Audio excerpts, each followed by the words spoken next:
that says got it. That way you stay with us. But I'm Gigi Neal with the Wishu Extension in Claremont County, and we have a couple of our team partners with us today, Heather Nykirk from Stark County, Sarah Noggle from Paulding County, and Rachel Cochran from Paulding County. Also helping us as part of this Women in Ag team. And with our speaker today, we have Bridget Britton, who is going to be talking about farm stress, mental health, and all of that that goes into helping us keep our minds, as I be kind to your mind is my new quote on my Facebook picture. I So love that, Gigi. I'm gonna take that if you don't mind. So thank you so much for having me come this morning. And I'm glad that we could still do this, right? Even though everything else for Farm Science Review in person was canceled for the day. I was so glad that we were still able to do this virtual component. So it just shows kind of how important it is now, right? After last year to have this kind of hybrid version. So, this morning really showed us kind of the stress that can come at a moment's notice, that we don't really realize when we're thinking about stuff. A lot of us talked about some big vendors that, lost some tents, everybody's flooded. We also had some schools and people that were coming from far away that, had to change their plans. And we know this is a really big deal in our agricultural community, right? And the weather outside really does, we know, affect everything from, we had a really great video from Aaron Wilson, our climatologist, for the unique stressors that the farming community has. And he talked a lot about how the weather really plays a role through all the seasons. And so we know that everybody's getting ready to go through harvest season. And this is Women in Ag, right? And we have women producers on here, I'm sure. I know Sarah has a farm and owns a farm, but some of them are family farms. Some of them are run solely by women producers. But everybody's involved in the farm, whether the husband is the primary farmer. It doesn't matter, right? When it's planting season or harvest season, everybody's involved. And so this time of year, when we're getting this much massive amount of rain, 4 inches of rain today, maybe, Gigi, here in Madison County. You're on mute, Gigi. I didn't hear the final report. Yeah, so we'll see what Aaron, how accurate Aaron is today. But it's stressful as we're getting ready to, take things off the field. So it's going to just delay everybody back, which then kind of brings things back at home, right?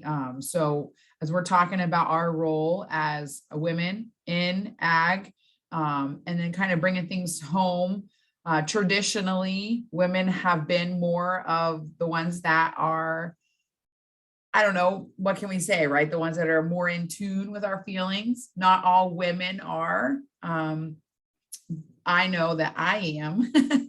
I'm the more emotional one. Sarah and I talk a lot about that, that we tend to just kind of empathize with people more. That's why farm stress is really a big, important topic for me.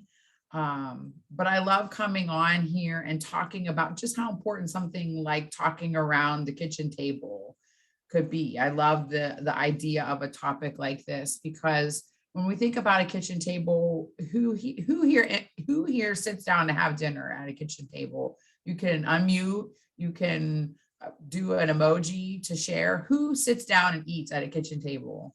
So Rachel does, Heather does, Sarah does. I do typically, most of the time. Other Rachel does. So most of us here do, right? But I'm sure during the busier seasons, it is more difficult sometimes to sit around at the kitchen table and have meals together. But one of the biggest things when we talk about sitting down and having any meal, right? Lunch or dinner, to breakfast together, it really brings the family together. It allows for the conversations to slowly ease to a situation where we might be able to open up about mental health, right? Talking about mental health, being kind to your mind, Gigi. I love that. That's something that we can really bring into the kitchen table. kind of can lead that, right? You're building that ongoing conversation. So maybe you start talking about the weather. Maybe you're talking about what stresses you out, and you might notice things that are changing in your family members. You might notice, hey, Gigi, I see, that you've been struggling with something lately. Throughout our weekly dinners or our daily dinners, I can see that stress. Helping somebody realize by saying, I can see this, or I am concerned with you. And that's what those dinners can really bring to the table. You're interacting with somebody in a face-to-face conversation instead of through texting and email, because it's so easy. How many of us here, when we talk to somebody, just say, I'm good, I'm fine, right? But when we sit down and we have a more casual just time together as a family, it really allows for us to open up potentially about what struggles we may be having, and just kind of get a gauge for what changes may be happening in especially our kids, right? They may be more willing to talk when maybe they otherwise wouldn't. If we say, hey, let's sit down and have a conversation about something, right? They might be feeling like they're interrogated. If we say, And that let's kind of sit down goes and along with talk. what Heather's saying in the chat box, is that food is a good conversation conveyor. It's a comfortable place. Yeah, absolutely. A lot of us are not going to respond if somebody tries to pull us aside and say, let's talk, right? Even though it's a genuine, I really am concerned about you, right? I really noticed some changes.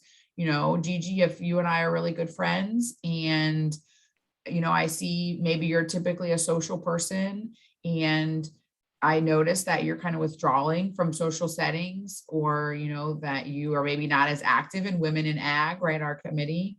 I might think, man, I really need to connect with Gigi. How can I touch base with her? I might say, Gigi, you want to go out to eat? You want to get something to eat? You want to come over? If we live close together, we don't live close together. No, I don't. But we could meet up, go out to eat, have each other over for meals. And so in a family setting, it is stressful to get everybody together, even if you could do it once a week. Just kind of gauging where everybody's at in our very busy schedules, and just seeing, because you never know what you might get at a dinner table conversation. And it builds that time that you can share, opening up and talking about who knows what. It might go from talking about venting about a situation to, potentially a really serious mental health conversation, where you might have to get support for your youth or your spouse, right? I don't know about all of you. Feel free to always unmute and just have a conversation. But I recently talked to a female producer who works with her husband. They both farm together. And she said, it took me years to get my husband to finally open up and say that he needed counseling, right? It was many, many nights of trying to talk to him and say, I think you need to get treatment. I think you need to see a counselor. And finally he said, I think you're right. And so having those informal dinner conversations, seeing those changes, eventually you could get to a point where they say, okay, yeah, it is a little bit more serious than what I realized initially. So. Hey, Bridget. Yeah. This is Rachel. I just wanted to comment. Sorry. Yeah. Oh, hi, Rachel. We met the other day, yesterday. Yes, it was so fun. Yeah. I love just this whole thing of normalizing mental health, and for everyone, and I really appreciate the specific focus on kind of the things that are that we're involved in our daily lives, and how that can add stress. And I am a big fan of counseling, of getting another person's perspective. It is just so helpful sometimes to have someone really listen to what's going on. And I almost feel like if we tell our family members and our loved ones, this actually will help all of us to not put the burden on each other sometimes, and just be able to vent to someone who has a different perspective. But I think one of the best things I ever did for my children was I said, we are all going to a counselor together. And I'm a wonderful counselor, and we all went together one time, not because there were any like really major issues, just aside from the normal fighting of kids and normal daily stresses. But I think as we just normalize the Mhm. the idea that we all need sometimes a different perspective or someone to listen to us, that it's a wonderful thing for families and for relationships. So like what you were saying, some people are more open to that than others, but even if you just say like, I noticed you're having a hard time, I'm willing to go with you. Yes. or um, or I've been there too, or I have a great person that I can recommend to you, and just starting the conversation, because it is a very vulnerable place to have to say that any of us struggle. Mhm. So I really appreciate what you're saying. Yeah, I love that. I think that you're right. I mean, that's one of the things that we talk a lot about, right? Is breaking down the stigma. And I think it starts 100% at home. If we can get our parents, if we can get these people that are in agriculture to the youth, right? It starts there. If the mothers, it's hard because I don't want to put all that burden on the women, right? I don't want to say, you are the bearer of the ones that need to talk about the mental health, but it's just predominantly, right, Sarah, you could probably kind of chime in on this. It's just predominantly how it's always been, right?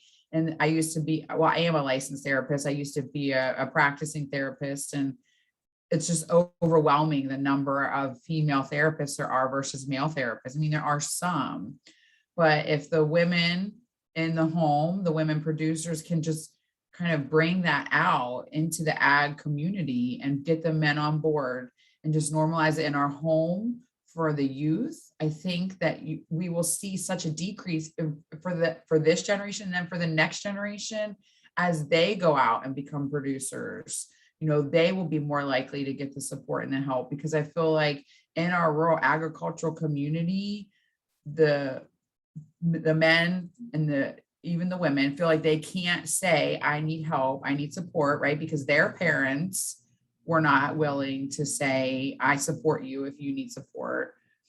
But, the youth feel like, I don't know who to talk to, right? My dad will just tell me to get over it. My dad will just tell me to brush it off. A producer that I talked to, when he told his brothers that he was going to go get counseling, they said, you go do it, you're crazy, that's fine.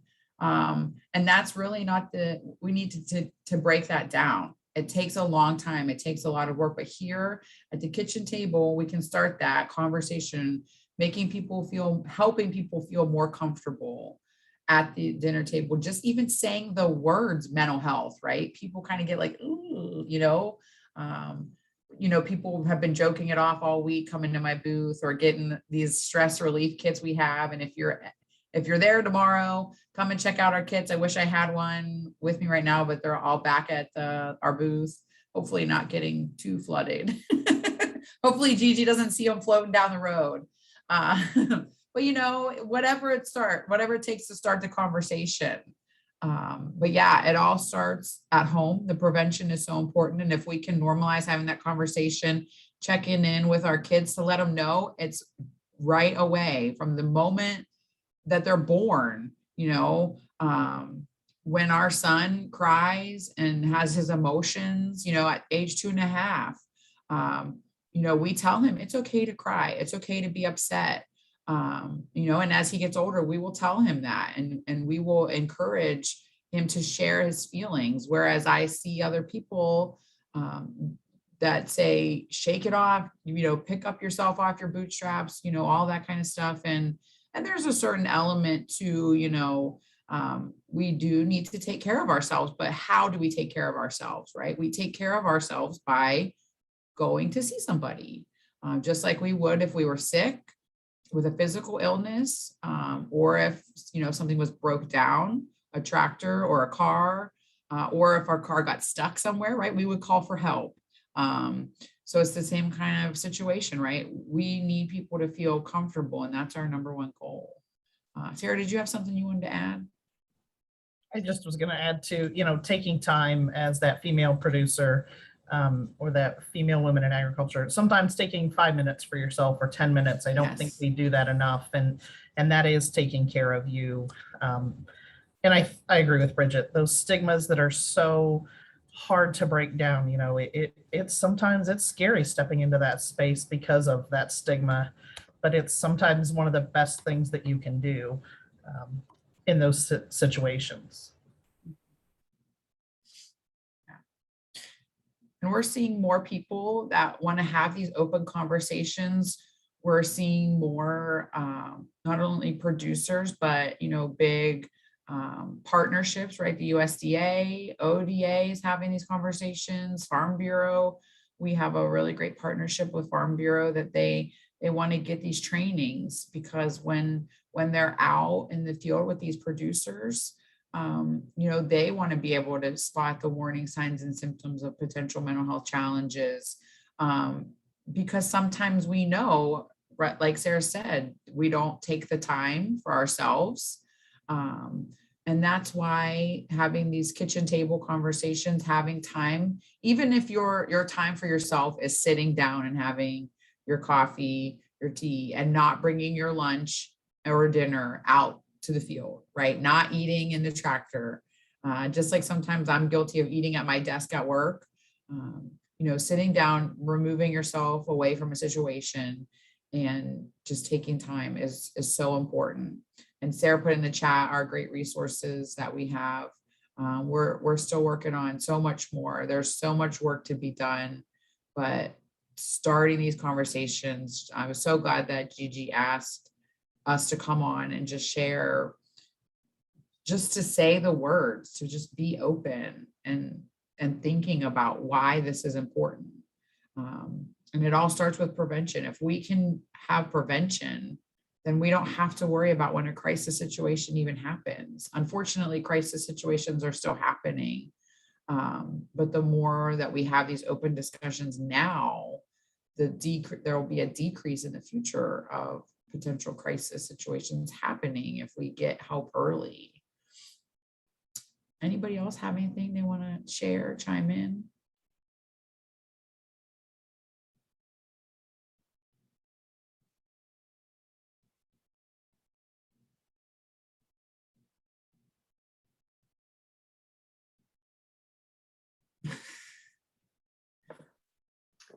So, Bridget, can we talk maybe just a little bit too about some of the ideas or ways that we've talked about with getting that information out there, right? For that, some of the maybe upcoming things that we've talked about doing here, just things that folks could be aware of, and how we're maybe approaching that. Yeah, absolutely. So we have a couple of different things that we are kind of trying to get off the ground, and a couple of things that are totally off the ground. So we have this really neat idea that is in the planning phase, where they're called dinner theaters. Sarah, do you want to explain? I feel like I explained the concept and then everybody's like, what? And so then I have to just have Sarah explain it again. So why don't you explain what a dinner theater is, and then we can talk about like how the logistics of how we plan on having them. So a dinner theater is an interactive dinner where you sit down with a group of people. Usually you don't know those people, and it's bringing those groups together. And while you're eating or throughout that event, you are doing some role playing, and those are kind of on the spot assigned role plays. And so you have to have a little bit of fun with it. You have to be a little willing to make yourself laugh a little bit and try something different. But with that concept, I don't know, Bridget, if you want to go into what we're doing on that dinner theater side then. Yeah, so we talk about, when we do these like role plays, we'll be talking about mental health. So we'll give some examples of like the tough conversations that you might have, right? So maybe your husband or your partner is going through a difficult time, and we will spend some time role playing how you might bridge that conversation with your spouse, or maybe it's a coworker, or maybe it is, another producer, right? That's next door that you help out a lot, you work a lot with, and you're concerned about them. These can also be used for, we work a lot with soil and water or NRCS, and how do they, as professionals, support and have conversations with those that they are, right, making conservation plans with, right? It's a unique role. So it's not only just for, husbands and wives, brothers can come to these, sibling, brother, sister, son and father. So it's open to anybody, but the goal is, we get people off the farm, kind of like what you said, Rachel, you're spending time away. We're spending the time, like Heather said, in a comfortable place. We're eating, we're enjoying our time. We're using the food as kind of that comfort time. And then we're having these difficult conversations, but in a lighthearted way. Though mental health is always a serious topic, it kind of just makes people feel more at ease if they can just kind of laugh a little bit, right? When we were passing out these stress kits, we've had all kinds of all over the place, like kind of jokes about, oh, what's in these stress kits, right? Free vacations, money, a couple other things I'm not going to share because this is recorded. And I joke, like, I wish I could do that, right? I wish I could give you all that. But I can't, but you could put your own stuff in the box. I won't know what you put in there. But we are going to do this first with our own educators, some that are on this call, and kind of work through the stressors that we experience as A&R educators, or people that work in the A&R field, or people that are dealing with Workday, which is our HR reporting system, very stressful for us, right? So we have different kinds of stressors at work, not necessarily as producers. And then we are hoping that we'll be able to offer these in counties, in regions. We're hoping that we could go, like, I'm thinking about kind of like the central eastern side of the state, like there's like Salt Fork would be a nice place to have it when you think, Heather, or some place like that, like nice camping areas, or, like halls, places like that. I don't know where we wineries. Yeah, wineries. Yeah, places like that are just like fun, nice atmosphere. So we could do it by region. Like if our A&R educators don't feel like, hey, I don't have the capacity to offer this just solely in my county. So we could do it like a 4-county radius. We could do it in a single county. Franklin County is obviously going to have different capacity than what my county and Carroll County would have had when I was there. So we're really excited to start offering those. So that is just strictly really based towards the producers, to kind of help you all bridge that conversation with the person that you're trying to help support. And then we also are doing trainings. I think, Rachel, I talked to you a little bit about that. We have mental health first aid, which is really similar to CPR in the sense that you are getting trained in spotting the warning signs and symptoms of mental health challenges, but you are not a trained professional after you take the class. So you might do some mental health CPR, kind of as what, mental health support, until a professional can be contacted, or till the person can get in treatment, or if that's a crisis situation, until the EMS arrives. So we kind of go through the process. There's an action plan you learn. Somebody might just need a little bit of self-help, encouragement with self-help, but that might be all the way to, they might be in a suicide crisis situation, and how we can help support them in a suicide crisis situation before they might decide to end their life. And so how we can support throughout that whole entire process, or kind of jump around, right? Because we know that sometimes somebody might just need help, self-help. Sometimes we might need to encourage professional help, or sometimes we might be in a crisis situation. Just kind of everything's in flux. It's all different, could be different every single day. So we do some trainings like that. We do those for anybody. We have open to the public trainings like that, which go on our website. We also have flyers for that.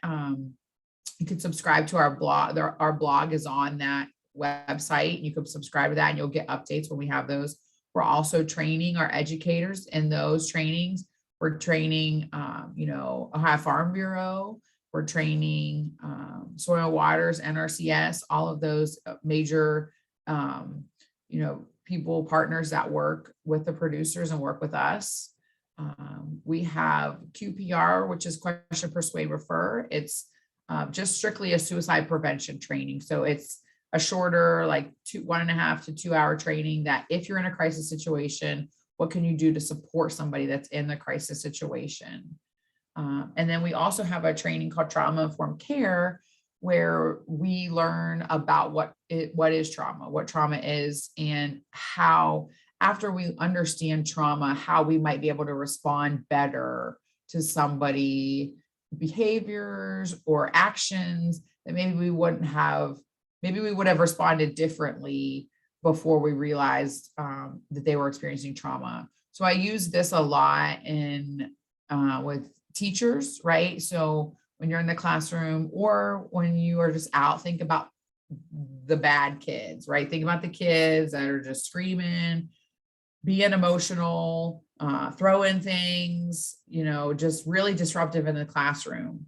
And all respect to teachers. When I was a family consumer science educator, I went in the school twice a week and taught, which is nowhere near understanding what a teacher goes through 5 days a week or what, curriculum standards they have to uphold. But I did experience a taste of what they experience with the disruptive children. But what are those disruptive children saying to us, right? What's going on at home that these symptoms, these behaviors are coming out, So this trauma-informed lens really tells us, hey, we need to look at what may be going on, right? Sarah may be going through some trauma, and so her behaviors may look differently, and she might be responding to me very short, very angry, and I might be like, Sarah, like, I need you to do this for me, or why aren't you getting your job done? Like, we have this presentation tomorrow at Small Farms, right? The Small Farms tent. I need you to be on this.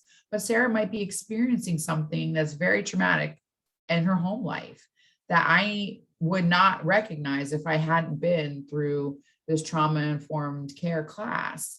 I might not know what the trauma is, but after taking this training, hopefully I can say, okay, Sarah may be experiencing something. Sarah's not a mean person. She might just be experiencing something that I don't know about. And so that's kind of what that training is about, because, Rachel, like you said, just kind of as much education is really key, really important.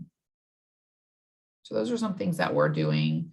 We're also training mental health professionals. We just did our first training, but we're starting, we're ramping up more trainings with a grant that we got through ODA to train counselors on the unique stressors that the farming community has, because you all think about your day, right?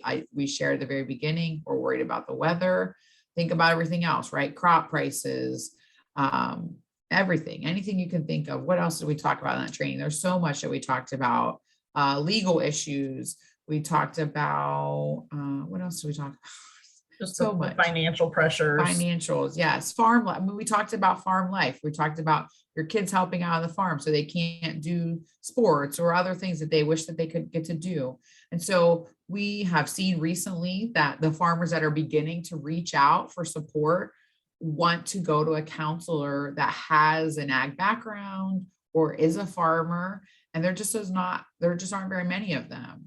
And so we want to train those professionals to understand those stressors so that they at least can have that conversation, right?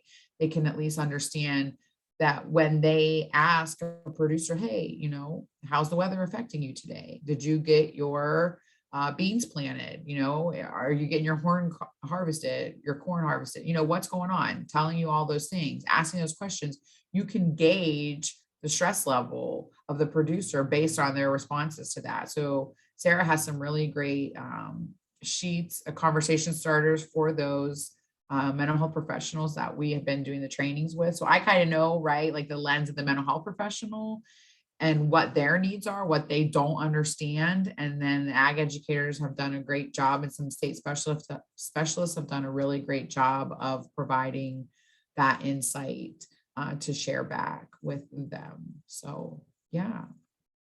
What else? Anything else y'all want to talk about?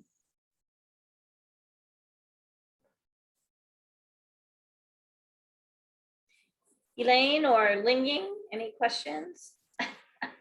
You guys have been quiet, I know. Yeah.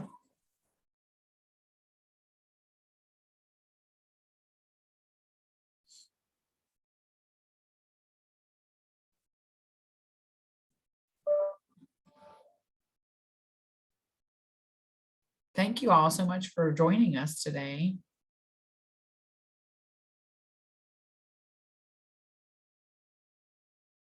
If we don't have any additional questions or comments or items, I do appreciate you guys attending today. Sarah has put some information in the chat box. So if you've been following along with that, to subscribe to some of their items of information. And you can also subscribe to our information by one, you could email any of us, and we'll subscribe you to our email list.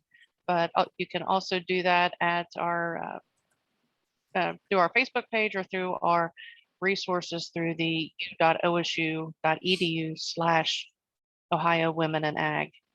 And we would just like to thank you guys for being here. And as we end our session today, remember that tomorrow we do have on-farm research with Elizabeth Hawkins, and hopefully, fingers crossed, she will be with us from out in the field. Not exactly sure what she's going to be doing in the field since it is pouring rain here, but hopefully she'll be able to show us some of the on-farm research that has been conducted here, and then also talk about on-farm research that has been conducted and how you can participate in that activity as a farmer. Yeah, Gigi, we did have something come up in the chat box real quick. Yeah. There's a question about, is it harder for women in ag and rural to be diagnosed with mental health challenges because they don't have much access to experienced providers? I would say, I don't know if you mean necessarily experienced providers in terms of like those that have like mental health providers that have experience in the ag world, or do you mean just experienced providers because there's a lack of resources, like a lack of providers in the rural communities? Because there definitely is a lack of resources in the rural communities. That's one of the things that we address, not only in our presentation with the mental health professionals, but that we advocate for to the general ag community, but also, right, people at the state and federal level, that we need to figure out this situation of how we can get better internet access, how we can bring these services to our local communities, because there are not enough services. So I'm not sure if you mean experienced providers and rural generally. Okay. I've been told also. Yeah. You know, I'm following along, Elaine, too, Bridget. Yeah. And yeah, I've heard that from several individuals, Elaine, that yeah, a lot of therapists, you know, well, if that's, you know, their first releases, well, you need to give that up. And I think that, you know, that's, as farmers or producers and, you know, to me, I would be like, well, you know, that's not what I'm paying for. If I wanted to give it up, right, or I didn't feel that it was, you know, viable, I think there's a difference between just closing the door, right, and actually working through, you know, what you have. But I've heard that quite frequently, you know, that too, that in county mental health situations, there's a lack of understanding about that connection to the farm, right, and what that means in terms of a lifestyle or a community of resources, things like that. So, And not think that's just that, I would say Oh. not just that, but also getting your hands in the dirt, into the soil, working with the plants. That's a therapeutic Mhm. atmosphere that you can be working in. Yeah. So Come to the Utzinger Garden. When is that? Thursday at 1, Sarah? 2. We'll be talking about the mental health benefits of gardening. But this is a really good point to bring up. I'm not saying that I've not heard this as like that they recommended. I'm not saying I have or have not heard this, because I haven't heard it, but I'm not surprised as a therapist. I would personally never recommend somebody, right, to quit their livelihood, even if it's stressful.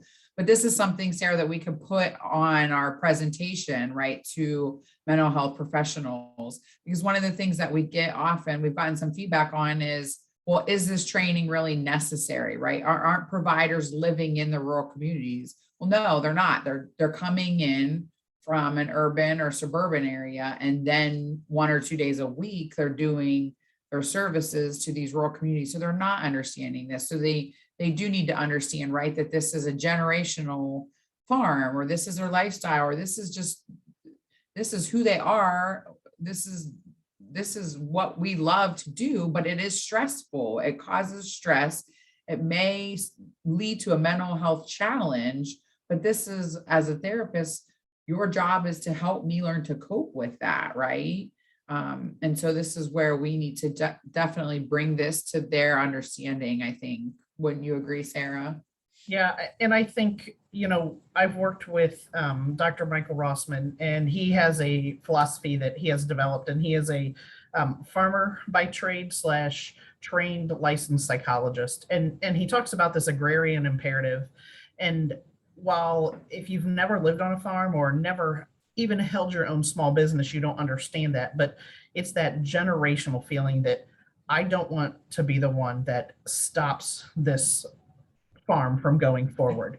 It's held deeply within my generation, and it's that tie to that land, whether it's land or livestock. And so I think one of the things that, as you work through these things, is knowing where your bottom line is, and helping through some of that financial planning that we can give through OSU Extension, is saying, maybe kind of where your numbers are, and there are times where maybe it is time to look at that, where maybe I have to reduce the number of acres or the number of livestock so I can make sure I'm profitable for my family.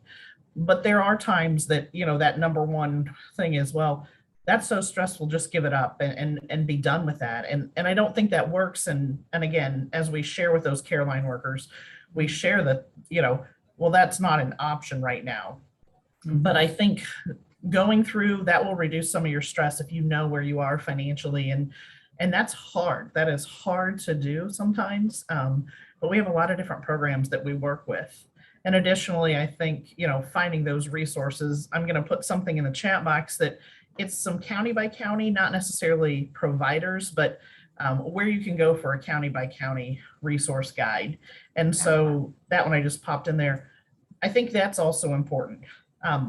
And one of the things that we're looking at is, can we get a list of those references and those people who have been through that training, or they do have a direct connection to agriculture. They're not 4 generations removed or 10 generations removed, where, they have a little more direct contact. And I agree exactly with your comment. My neighbors and my friends don't even understand what goes on daily between running kids and farm chores and everything else, feeding people and working. There's a lot of different stressors. And so I think, that's one of the things that we have to look through. So, yeah. And I think at the right, like this training for these mental health counselors and therapists, this is a bare minimum, right? This is a start. They're not farmers. They're not going to be producers, but at least they will hopefully get some resources and knowledge to at least say, I understand a little bit better now, right? What your stressors are, that, like you said, Elaine, like you're not going to quit. Like, what Sarah said, that agrarian, I can't say that word, imperative, I'm not going to stop, maybe you do need to reduce. I love that, Sarah. We also have I also see that the needle is moving slowly too, where it's becoming more acceptable for that last generation to say, okay, I'm going to let my son take the lead on some things, right? Like we went to that in-service in Coshocton, and there was a lot of very progressive farms where the father wasn't like, no, you can't change anything. You're taking over after me. I'm going to let you change things that are going to fit what's best for you. So we also have that slowly happening that I think is helpful for us and that next generation of producers. But you're right. I mean, finding a therapist is hard to do in general, right? Finding a therapist that's the best fit for you. Don't be afraid to change. Don't feel like if I have to change 4, 5, 6 times, that's not a failure. That's not a reflection on either you or even like therapy in general, right? Sometimes you just don't vibe with people. And that's okay. And sometimes too, you might be like catching somebody on a not good day either, right? Because therapists have bad days too. And they're just not always aware. But we will hopefully get when people take these farms, we're calling them farm stress certified trainings. Once they go through these trainings, we'll have a list. We won't be able to necessarily say, we recommend this person, right? We'll just be able to have a list to say, these are the people that took these trainings, so that people are aware of who took that. But we don't really have that list compiled yet because the trainings, we only did one first training. So I'm still waiting to get that list. But it was a little bit different because it was for, you want to put in the chat, Sarah, the care line. It's a hotline that Ohio has. It's 24 hours a day from 8 to 8. It's answered by somebody in the state of Ohio. So there was about like 80 people on the call. And then some people took it after, like they recorded it and took the training after. So the odds of you getting somebody that took the training is probably pretty high. And then after 8 p.m., it rolls over to the National Suicide Prevention Hotline. But in these next coming trainings, our goal is to just advertise to any mental health professional, and they'll get continuing education credits for taking these trainings. So it's kind of an incentive for them to take it. And then they'll also get that extra accreditation, so to speak, so they can advertise when they're in these rural communities. But definitely, having a lack of access to mental health services definitely plays a role into A, why people don't get treatment, and B, why people don't get quality treatment. I will say, working in Carroll County, a very rural county that only about 50% of the population has access to broadband internet, I do see the needle moving when it comes to even access to broadband. There's a company we actually just went with for our own internet that they're putting towers up like crazy, and they're putting hotspots up for people to access internet, and people are doing telehealth from Franklin County down to here. And so, you're not necessarily going to get that rural vibe, but you might be able to get better, I don't want to say better quality therapists. You might be able to get more options in terms of therapists, more availability for somebody, right? Because if you're waiting for somebody to come to your county, like Elaine, I don't know where you're at, but if you're waiting for somebody to come to say Scioto County, it might be months before there's an opening. But if you could do telehealth from somebody in, I don't know, Hamilton County, it might not be as long of a wait. So there is things happening. It is just a slow process, but I totally understand what you're saying. And we never want to support that mentality of just quit that, because that's not going to help you. That's not going to make you feel better. And it's all about finding coping strategies that will help you when you are feeling stressed on the farm. Bridget, just a quick comment too, to help support Elaine. And I think it's important, and I'm glad that Elaine felt comfortable to kind of share the challenge, because this is, I think, helpful to you and to Sarah and to Chris and Dee, as a team, right? Without people sharing what they've experienced, it helps us be able to address those concerns, right, with the mental health providers that are going through the training. Yeah, absolutely. And so, maybe there's an opportunity for us to include, some key questions to ask, of folks who have been who are willing to share with us, or even in providers, like what they're seeing and where they feel challenged to do that. But it's going to take all of us. So that was just an observation that I made, right? Is that, really thanks to Elaine for sharing that challenge. Yeah, And absolutely. hearing that. I just wanted to add in my perspective as well. My husband and I are new to farming, just in the process of buying our farm land. And Elaine, I appreciate your perspective in sharing that, because we are kind of, we're excited. And my husband was in the military for his career, and I taught middle school English. And those were very stressful jobs as well. And so we are kind of leaving those behind to hopefully seek what we see as a different lifestyle, hopefully more in the earth, more relaxing, hopefully. But I know there will be situations that we have to deal with. But I think no matter what kind of career or path we're choosing, we always have to make sure we're, aware of those stresses that are in our lives. And one of the stresses that I deal with is we have a special needs child, and so I know that sometimes getting involved in the Down Syndrome Association's support groups, and getting together and saying like, oh, I know what you're going through. And it's so helpful to just know that you're not alone in that. So I'm really excited about some of these gatherings that that have been spoken about. Just maybe to have that support and just that conversation with others, saying this is what I'm dealing with, and this piece of it is stressful, not having enough help, or having the stresses of the financial burdens, or being worried about are the animals going to be okay, or we need this help, or are the crops going to make it, and just having other people to say like, yeah, I know what you're going through. I know for me has been helpful. So yeah, we're coming from a different perspective, coming in brand new, but thanks for sharing that. Yeah, that's a good. Rachel, you just reminded me that there is a group on Facebook, Farmer to Farmer Peer Support Group.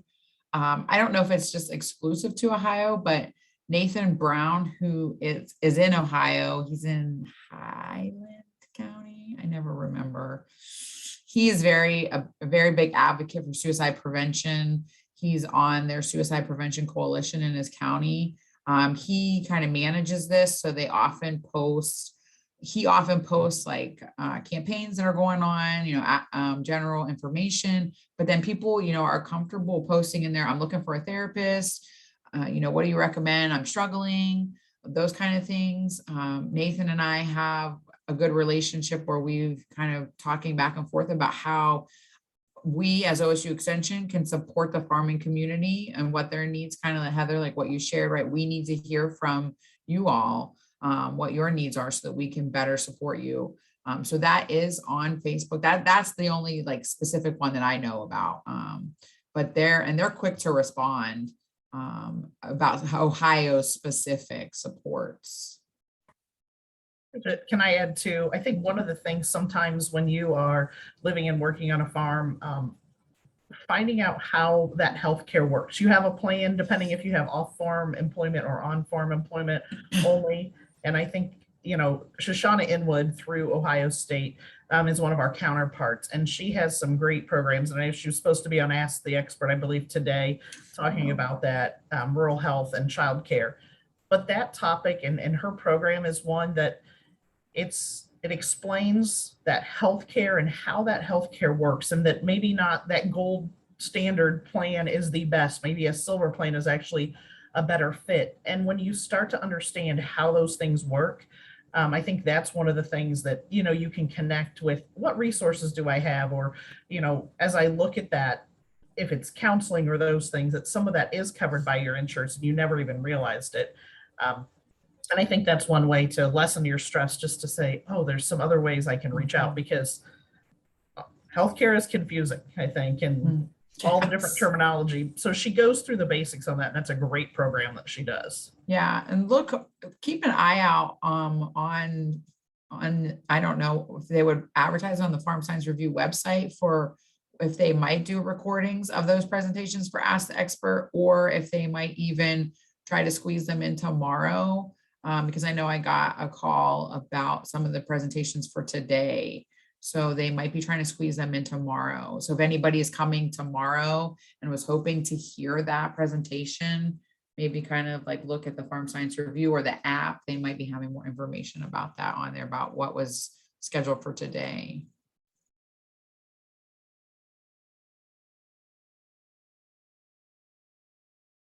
Thank you all so much. Great conversation. Yeah.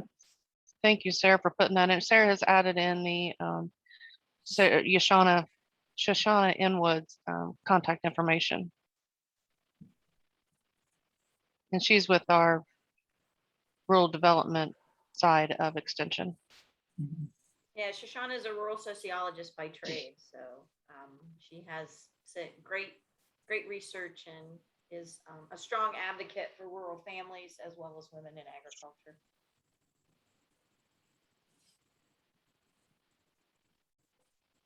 Okay, anything else anyone would like to add as we wrap up?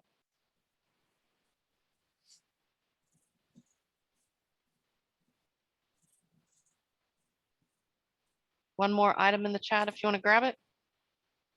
Of course, this session is recorded and we will be posting it to our YouTube page, and then we'll be sharing the links across our resources of Women in Ag through our weekly blog. And then of course that is attached to our Facebook page and also Twitter.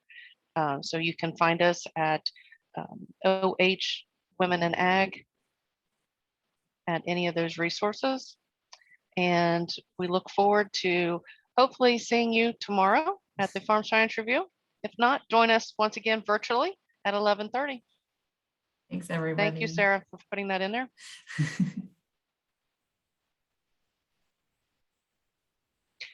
Have a good day, everyone. Stay dry, be safe, have a Yeah. good day. Be kind.